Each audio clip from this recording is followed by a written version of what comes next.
Hello everyone. So in this video we will cover the last and the remaining part of the unit 1, which will be discuss about the concept of the zeroth law of thermodynamics. तो zero law of thermodynamics के अंदर आपको समझना है कि ये हमारी basically thermodynamic property को मेज़र कराने के लिए रिस्पॉन्सिबल होता है जीरो थर्मोडायनेमिक्स, जो कि हमारा टेम्परेचर को बता रहा होता है। तो टेम्परेचर को मेज़र कराने के लिए हम ज़ीरो लॉ ऑफ थर्मोडायनेमिक्स का यूज़ करते हैं। इसका जो हमारा मेनली प्रिंसिपल है वो है हमारा थर्मोमीटर के अंदर। तो थर्मोमीटर के अंदर जो हम बेसिकली टेम्परेचर का चेंजेस देखते हैं, तो ये हमारा थर्मोमीटर जो वर्क करता है वो हमारा ज़ीरो लॉ ऑफ थर्मोडायनेमिक्स पे वर्क कर रहा होता है।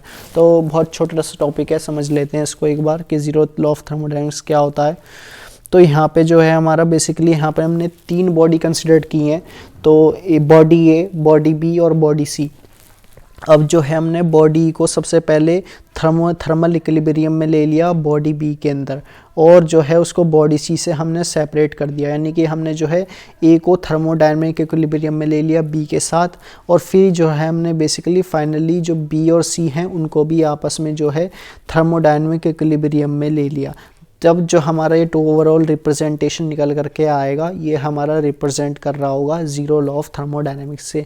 अब थर्मल इक्विलिब्रियम क्या होता है? तो थर्मल इक्विलिब्रियम मैंने आपसे जो है ये पार्ट 1 के अंदर डिस्कस किया था, जिसके अंदर मैंने आपको बताया था कि जो थर्मल इक्विलिब्रियम है, थर्मल इक्विलिब्रियम को अचीव कराने के लिए हमको जो है 3 प्रॉपर्टीज़ की रिक्वायरमेंट होती है। वो होती है हमारी mechanical property, chemical property and the last one is the thermodynamic property. ठीक है, मैकेनिकल प्रॉपर्टी के अंदर हम देखते हैं कि मास और एनर्जी का ट्रांसफ़र नहीं हो। केमिकल इक्विलिब्रियम के अंदर देखते हैं कि हमारी केमिकल रिएक्शन नहीं टेक्स प्लेस हो रही हो। और थर्मोडायनेमिक प्रॉपर्टीज़ के अंदर हम देखते हैं कि वेरियस प्रोसेस इन्वॉल्वमेंट हो रहे हों। अब वो वेरियस प्रोसेस कौन कौन से हो सकते हैं? वो वैसे वेरियस प्रोसेस हो सकते हैं isothermal process, isobaric process and the isochoric process. ठीक है, आइसोबैरिक प्रोसेस के अंदर हमारा प्रेशर कांस्टेंट रहता है, आइसोकोरिक प्रोसेस के अंदर हमारा वॉल्यूम कांस्टेंट रहता है, और जो हमारा लास्ट आइसोथर्मल प्रोसेस है उसके अंदर हमारा टेम्परेचर रिमेन्स कांस्टेंट। ठीक है, फिर नेक्स्ट है हमारा टेम्परेचर मेजरमेंट। तो टेम्परेचर मेजरमेंट हम कैसे करते हैं ये देख लेते हैं। तो टेम्परेचर मेजरमेंट कराने के लिए हमको जो है 2 फिक्स्ड पॉइंट की ज़रूरत पड़ती है। वो 2 फिक्स्ड पॉइंट होते हैं हमारे आइस पॉइंट और स्टीम पॉइंट। तो आइस पॉइंट हमारा वो रिप्रेजेंटेशन करता है जब हमारा आइस फॉर्म बनना स्टार्ट हो जाता है, उसको हम रिप्रेजेंट करेंगे आइस पॉइंट से।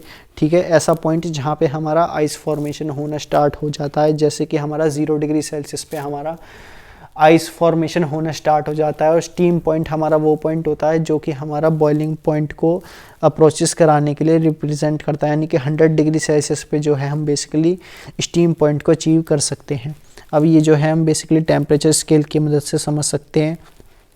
ये आप देख लेना, ये हमारा न्यूमेरिकल्स को सॉल्व कराने के लिए रिस्पॉन्सिबल है। जैसे कि ये हमारे न्यूमेरिकल्स आते हैं कि टेम्परेचर स्केल्स पे, डिफरेंट टेम्परेचर स्केल्स पे हम कैसे न्यूमेरिकल को सॉल्व कर सकते हैं। ठीक है, स्टीम टेबल के अंदर ये हमारा गिवन रहता है। तो स्टीम टेबल यदि आपने देखी होगी तो उसके अंदर मेंशन है।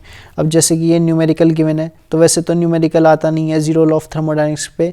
यहाँ पे आपको डिस्कस करने के लिए आएगा कि ज़ीरो लॉ ऑफ थर्मोडायनेमिक्स क्या होता है। तो यहाँ पे जैसे कि आपसे पूछा जाएगा कि ज़ीरो लॉ ऑफ थर्मोडायनेमिक्स क्या होता है, ये आपको ड्राइव करने के लिए आ जाएगा। तो ये मैंने आपको बता दिया ज़ीरो लॉ ऑफ थर्मोडायनेमिक्स क्या होता है। ज़ीरो लॉ ऑफ थर्मोडायनेमिक्स हमारा वो बताता है कि हाँ, यदि हमारे यहाँ पे हम ज़ीरो लॉ ऑफ थर्मोडायनेमिक्स के अंदर 3 पॉइंट कंसिडर करते हैं, उनको हम रिप्रेजेंट कर सकते हैं पॉइंट ए, पॉइंट बी और पॉइंट सी से।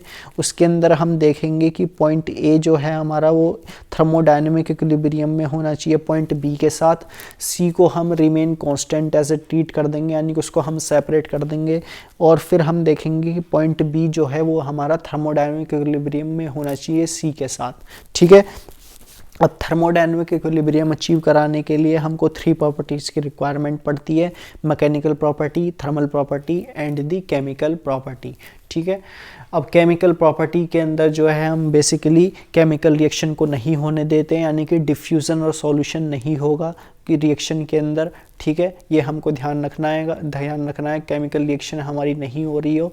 मैकेनिकल प्रॉपर्टी के अंदर हम एनर्जी और मास का ट्रांसफ़र नहीं होने देते हैं, और थर्मोडायनेमिक प्रॉपर्टीज़ के अंदर जो वेरियस प्रोसेस हैं उसके अंदर हम देखते हैं कि क्या उनके बीच में क्या रिलेशन है और कहाँ पे क्या चीज़ कांस्टेंट है। जैसे कि हमारा आइसोबैरिक में प्रेशर कांस्टेंट है, आइसोकोरिक में वॉल्यूम कांस्टेंट है, और जो आइसोथर्मल है वहाँ पे हमारा टेम्परेचर रिमेन कांस्टेंट रहेगा। सो that's all about this video. यहाँ पे हमारा यूनिट नंबर 1 कंप्लीट हो जाता है। तो इस वीडियो में इतना ही रखते हैं, ठीक है। तो यहाँ पे हमने यूनिट नंबर 1 कंप्लीट कर लिया है, और जो ये पार्ट 3 है ये हमारा अपडेटेड सिलेबस में ये हमारा लास्ट पार्ट है। तो जीरो लॉ ऑफ थर्मोडायनेमिक्स तक ही हमारा सिलेबस है, ठीक है। इससे पहले जो जैसे कि हमारी वेरियस क्वांटम थी, जैसे कि यदि आप ओल्ड क्वांटम पढ़ेंगे तो वहाँ पे मेंशन है कि steady flow of energy equation क्या होती है, वो हमारी ओल्ड क्वांटम का पार्ट है, ठीक है। ये हमारा सिलेबस से अब हट गया यूनिट 1 के अंदर, ठीक है। So that's all about this video. Till then keep learning.